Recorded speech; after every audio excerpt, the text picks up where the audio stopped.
Hey everybody, welcome back to Tyler Talks Stocks. Like I said yesterday, today we're going to go over another 10 stocks that I think are really good to get in this week and into the future. But before we continue, make sure to hit that subscribe button, hit that like button, helps get the video out there to other people, helps them make more money. Just, what I'm here to do. But also, I'm not a financial advisor. This is not financial advice. These are my opinions on all of these stocks, and returns are not guaranteed. Anyways, getting into it. So the first one I want to talk about is SolarWinds. They don't offer a dividend, but they're currently trading at 21.19, which is near their all-time high. But let me tell you, this stock came out in 2017, I believe it went public, and it really hasn't moved much since. But they have a really strong cash balance sheet. Their financials look good. They've got about 330 million free cash flow, and this is going to sound like a lot. They got about 2 billion in debt, but they have been underperforming on their stock price compared in the sector. And I really like this company moving forward. They do a lot in the IT sector, and they have two business models, and one is succeeding really well, and they want to separate it out to where it's not under that debt and it can experience rampant growth. So I think it's a pretty good investment. The next one I want to talk about is Shell, like the gas station, not the other one with Hillian and stuff, but SHLX is the ticker symbol for the one I'm talking about. They offer a dividend, and they're currently trading at $10.14 a share. Pre-COVID, they were up at $22 a share, so basically cut in half with potential for double if we return to normalcy, right? Now, I think Shell is a good long-term investment here just because I think obviously what's destroyed the stock price and a lot of other gas and oil, right, is the price of oil, and the need for oil has plummeted.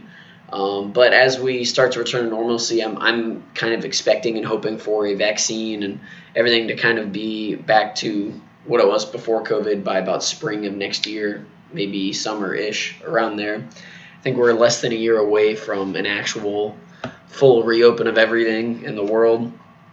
And I think that good news and everything will pump that stock price up. So I'm looking for about 100% returns in Shell within the next year. So I would take a look at that. The next one I want to talk about is another oil stock, which is Western Midstream Partners. They also offer a dividend. They're currently trading at $9.18. Their pre-COVID high was $27.38.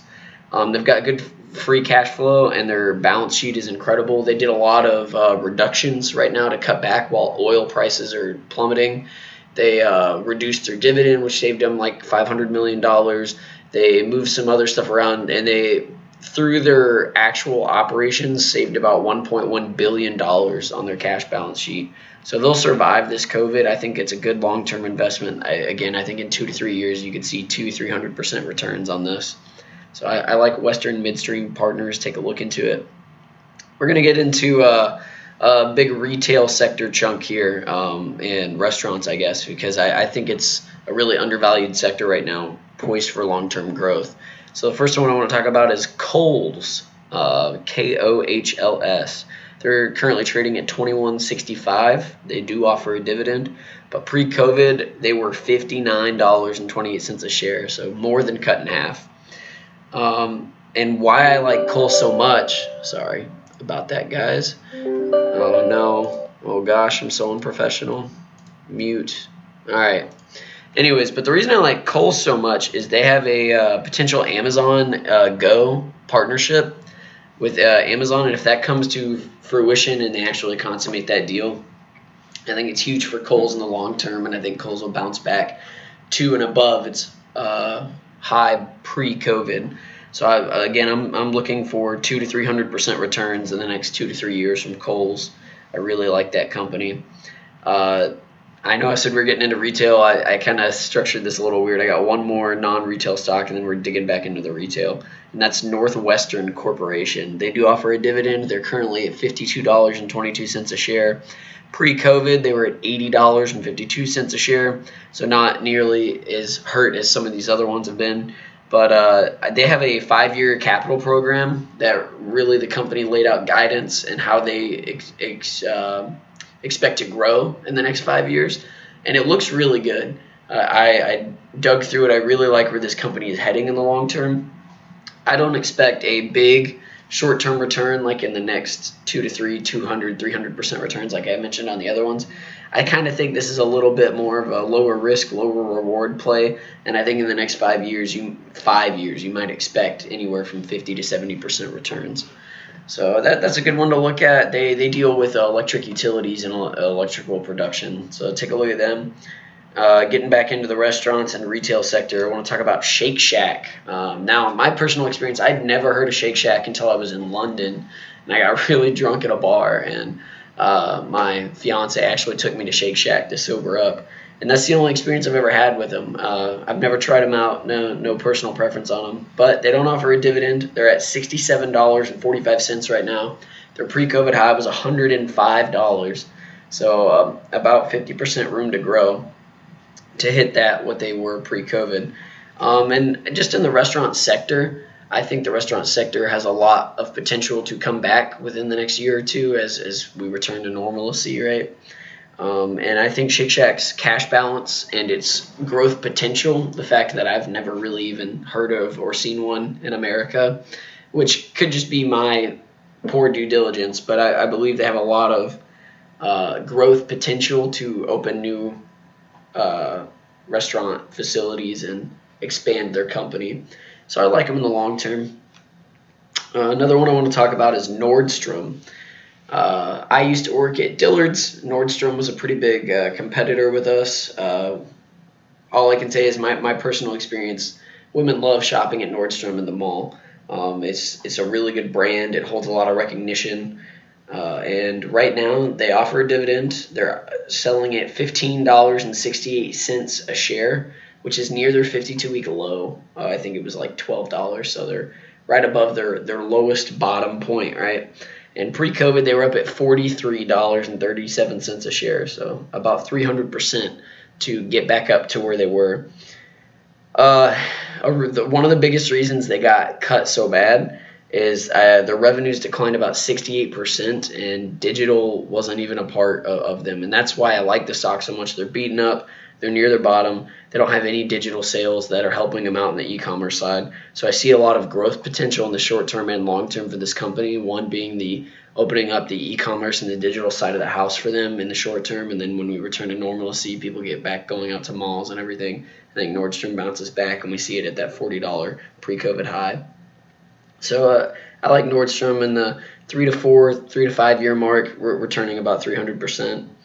Another one I want to talk about in the retail sector is Macy's. So this is a big risky one to get into right now, because as we've seen with a lot of these retail stores, basically what makes them or breaks them is if their e-commerce did well or not, right? So if Macy's reports terrible earnings this week and that e-commerce didn't help them, I think we see them dive, and then I think it's a great time to get in. But if they beat e-commerce sales, I think we see a pretty big gain this week. Right now, they offer a dividend. They're currently trading at $6.95. Pre-COVID, they were at $18.57.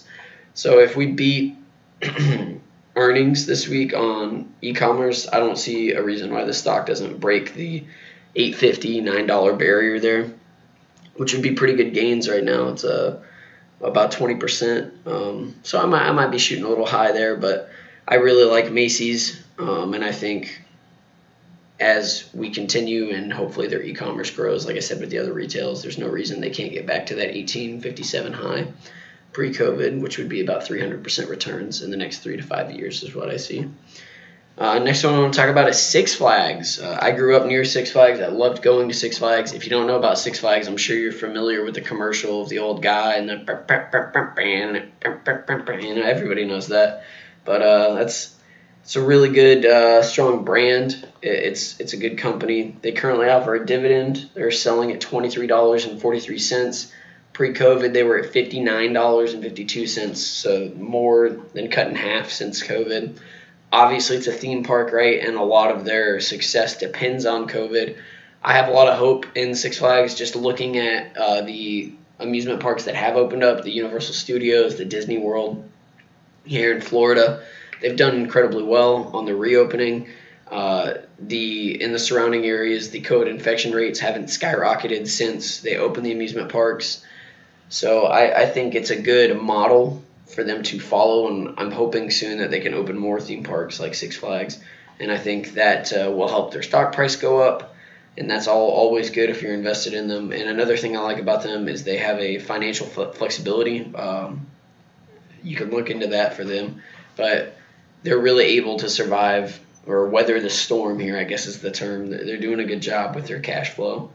And the last one I want to talk about today is Steve Madden, the shoe company. They currently offer a dividend.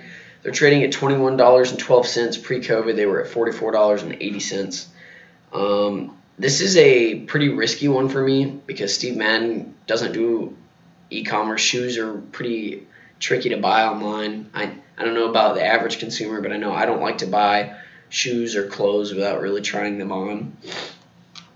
But Steve Madden, like I said, I worked at Dillard's. I was a shoe salesman.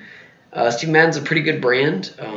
In my experience, women really enjoyed wearing and buying Steve Madden because it's kind of a good mid-tier. I don't want to say cheap, right? Because cheap's a bad word, but it's really, you get a lot of bang for your price. It's a good. It's not $200 a pair. Granted, they sell some that are like that, right? But their standard shoe is a pretty good price, and you get pretty good quality, and they look pretty nice. So I like the brand. But the reason I say it's risky is I think Steve Madden's stock price and its sales really depend on malls reopening and getting people back in there. So I don't know how that's going to go. I feel bad even kind of talking about it today, but it do your research into these. All the ones I listed, I put on here because they have growth potential. I think the riskiest one I recommended is Steve Madden. I think the best one I recommended was probably Shake Shack.